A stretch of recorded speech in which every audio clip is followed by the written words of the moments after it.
My history with the Paper Mario franchise is quite unique.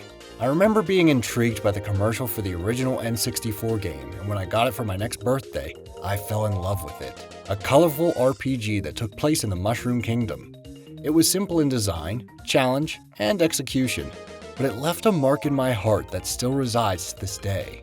Even at the time, though, I knew that Paper Mario was just a Mario RPG, rather than the Mario RPG. At that age, I missed out on its Super Nintendo predecessor, Super Mario RPG: The Legend of the Seven Stars. That's right, before it became Paper Mario, its project was titled Super Mario RPG 2. Now why do I mention this? I'll explain a little later. Let's get this out of the way. The Paper Mario community is, unfortunate. Now there's been a lot of differing opinions when it comes to game franchises, and some of them can get quite rabid, but the sheer animosity that comes from both sides of this divide is, well, exhausting. Especially since I should easily belong to one camp. I bought the Thousand Year Door at launch and really liked most of it. It improved on the original in many ways, but personally, I never saw it as the definitive approach to a Mario RPG.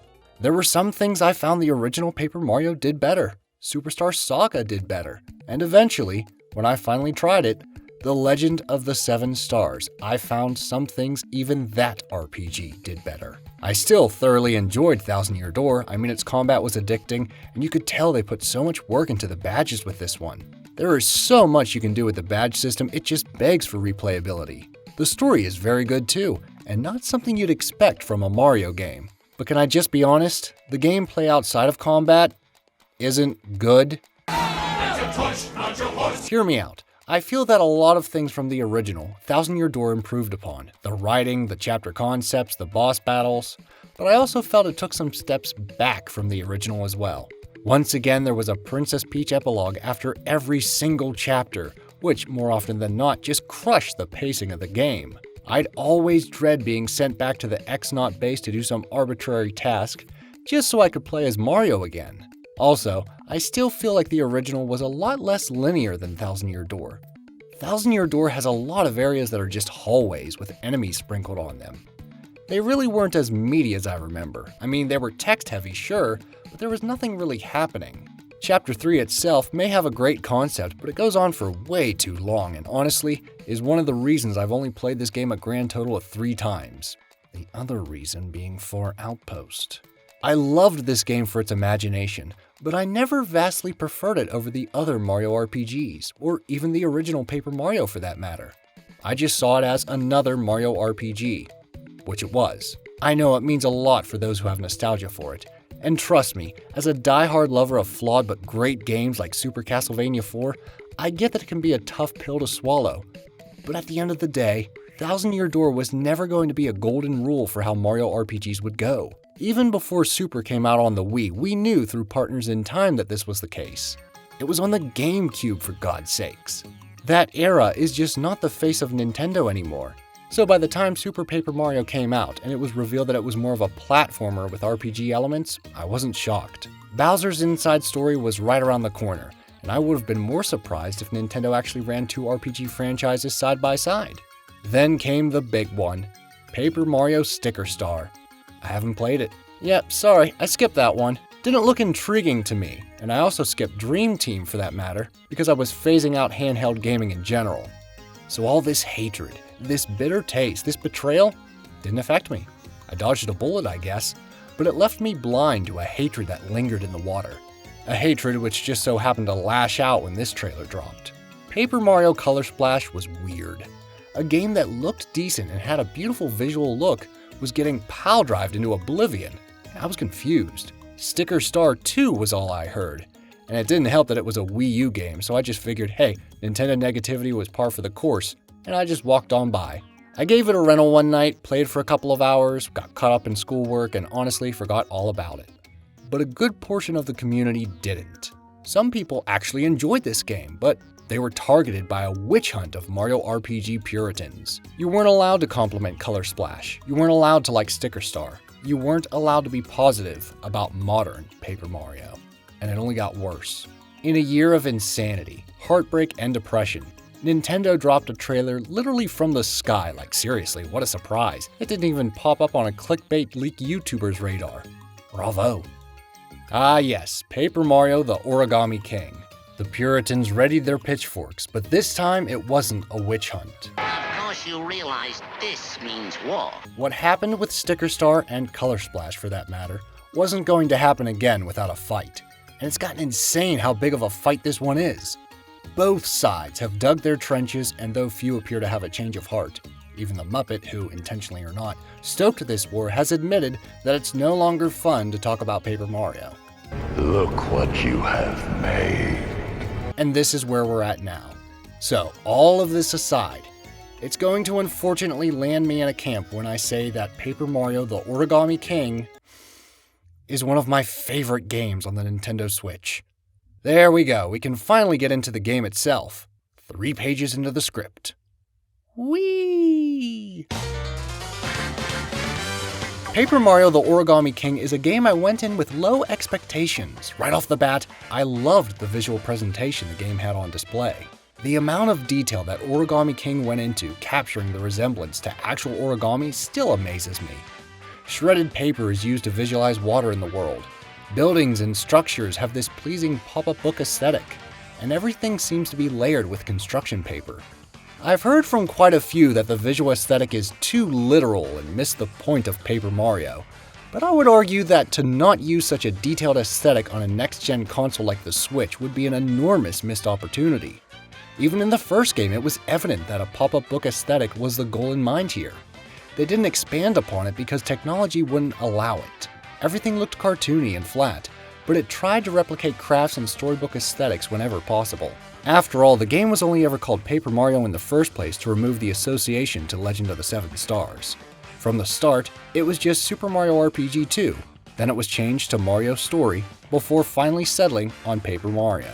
So, judging from the commercials to the level structure, you could tell Intelligent Systems was pushing towards this artistic aesthetic from the start. Within the first hour, we are introduced to the 2 central characters of Origami King, Olivia and King Ollie. Olivia is serving as our Tippy, our Starlo, Stuffwell, you know the drill. She's the guide character. She follows most of the guide character tropes, over-explains things near the beginning, gives you hints if you feel stuck or lost, and ultimately bids farewell before the credits roll. Sorry, was that a spoiler?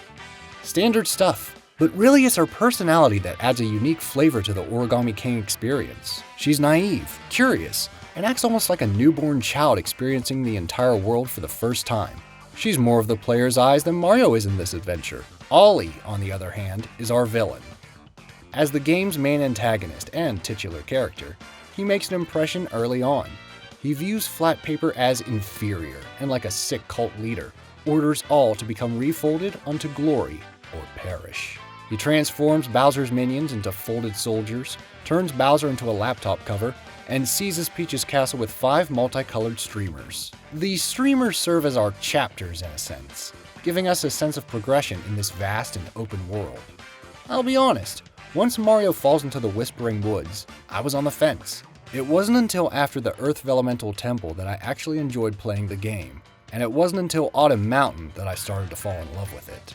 Had my girlfriend not been with me to help experience this journey, I'm unsure if I would have continued on as quickly as I did. I'm glad I did though, because Autumn Mountain and onwards is a blast, but honestly, I was worried during the initial hours, and this was mostly due to the battle system.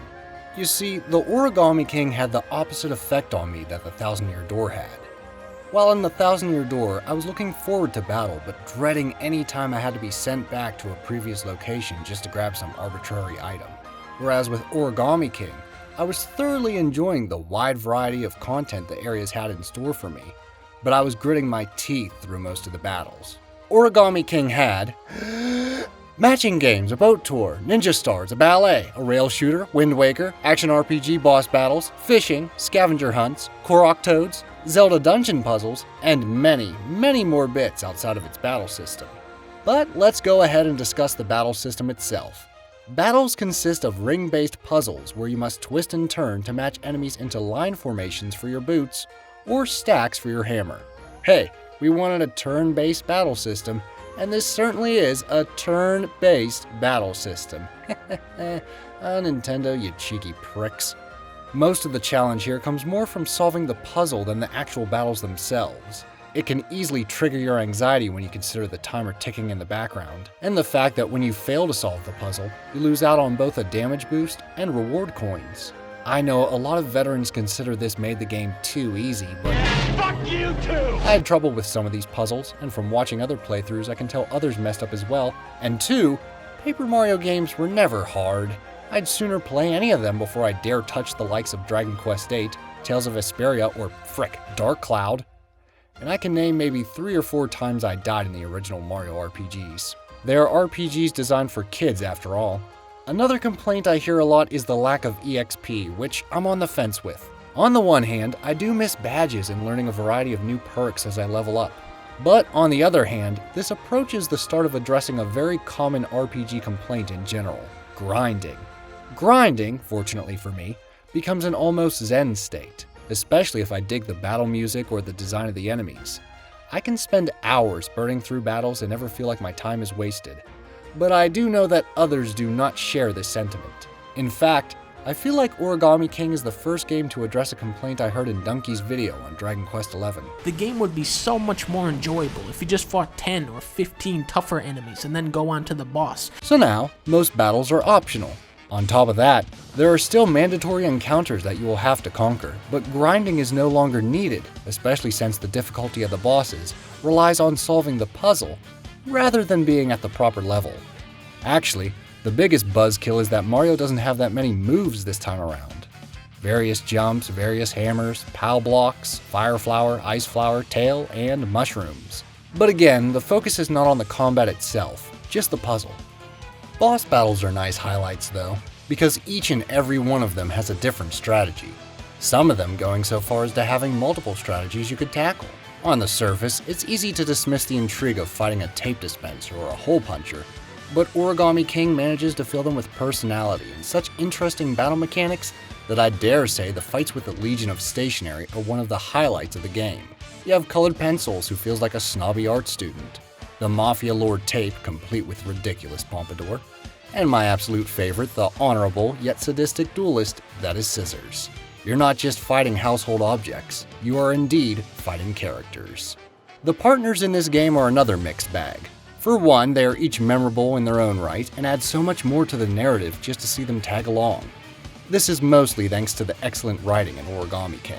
I know a lot of fans complain that they only exist in their specific streamer and then they are no longer along for the ride, but it's not all that different from past Paper Marios. Be honest, how many times did you use Cooper once you had Paracarry? How many times did you use anyone once you recruited Vivian?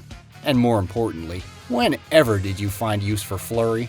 These partners always had an importance in relation to their specific chapter. Sure, you could whip them out to solve puzzles, but it was always the newest partner that was really required to accomplish the battles ahead. You had the option to use them in battle long after they played their part, but very rarely was it ever required or even needed.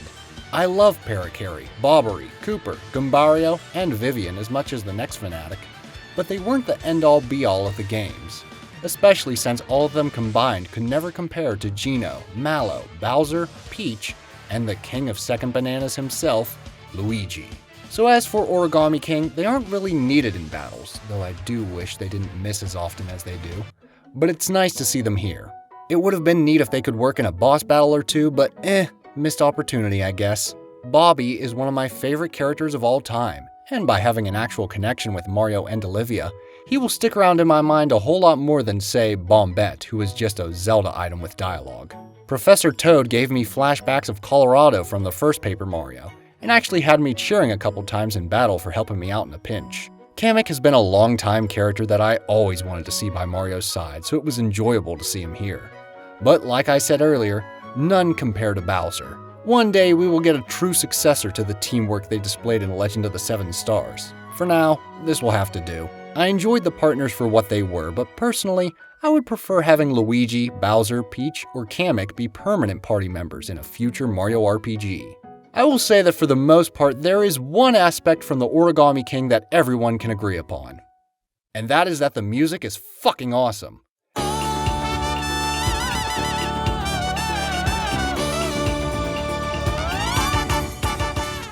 Paper Mario music has always been known to be good, but good God, is this soundtrack stupendous.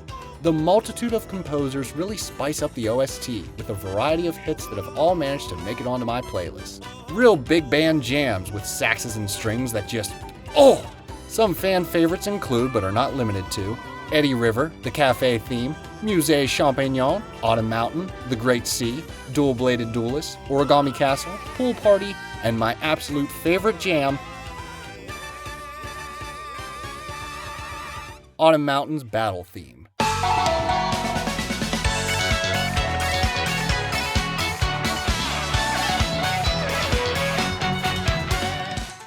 The music is so good there is actually an incredible fan medley on YouTube called Line 'Em Up, and I highly suggest you check them out. It is glorious. So now this brings us to my final topic, the story. How is the narrative of Paper Mario the Origami King? Well, for one, this isn't just Bowser kidnapping Peach. King Ollie plans on transforming the entire paper world into origami, and his presence is felt throughout your quest thanks to his eerie folded soldiers. Right off the bat, there's this awkward Invasion of the Body Snatchers vibe. Ollie's face serves as a sticker to blockade pipes, trademark papier-mâché monstrosities, and to remind you that he's a very legitimate threat. If that's not enough, the streamers themselves are constantly visible, so you're always reminded of your quest even if there are some rather pleasant distractions. Each streamer has a mini-story themselves that all tie into the Legion of Stationery member that guards the streamer. Toads are strapped by rubber bands, taped to walls, or have their entire faces removed, and you'll have to cleverly find the culprit behind it. Also during your main quest, there is one charming subplot that becomes a recurring thread, Luigi. After rescuing your spunky younger brother, Luigi just has one job, locate the key to Peach's castle. Let's just say you learn to admire his determination. The game has so many highlights, and it helps that even though you will be finding toads as though they were Koroks, no two areas will feel alike. With so much to do outside of battles, the good far outweighs the bad in Paper Mario the Origami King. Would I like to see more Mario mainstays like the Yoshi, Pianta, Camilla, Lumas, Big Bertha, Reznors, and many, many more? Absolutely. But I do like what they do with what they use. The cafe moments with Bowser's minions are great. The boss battle with the Thunder Brothers came out of nowhere and was a very pleasant surprise. The Monty Mole Village made me think of Mole Town from Legend of the Seven Stars, and I was smiling the whole time. Best of all, no flurry. Paper Mario the Origami King was a blast, and I'm so glad I gave it a chance. Maybe it's not a true RPG, but it sure is a damn good game. Paper Mario and the Thousand Year Door can still be experienced to this day. The original can be found on the Wii U Virtual Console, and Thousand Year Door, Jesus Christ, wow! Okay, unless you're loaded, you might not be able to just pick that game up willy-nilly. No wonder you mad. But seriously, if there's anything you can take away from all this, it's that it's okay to love Origami King. It's a really good game, but that doesn't make the first two Paper Marios any less awesome. I love those first two games, especially the original. I grew up with it, I adored it then, and I adore it now. Don't be sad that it's over, be happy that it happened. It was fun while it lasted. And hey, if you're fine with that and Origami King is still not your cup of tea, but you can appreciate that others are finding enjoyment with it without degrading them, then good for you. For me personally, the original Paper Mario is my favorite, followed by the Origami King, with Thousand Year Door neck and neck, one having great battles but lackluster gameplay, while the other has fantastic gameplay but irritating battles. After that, we have Super Paper Mario for the Wii,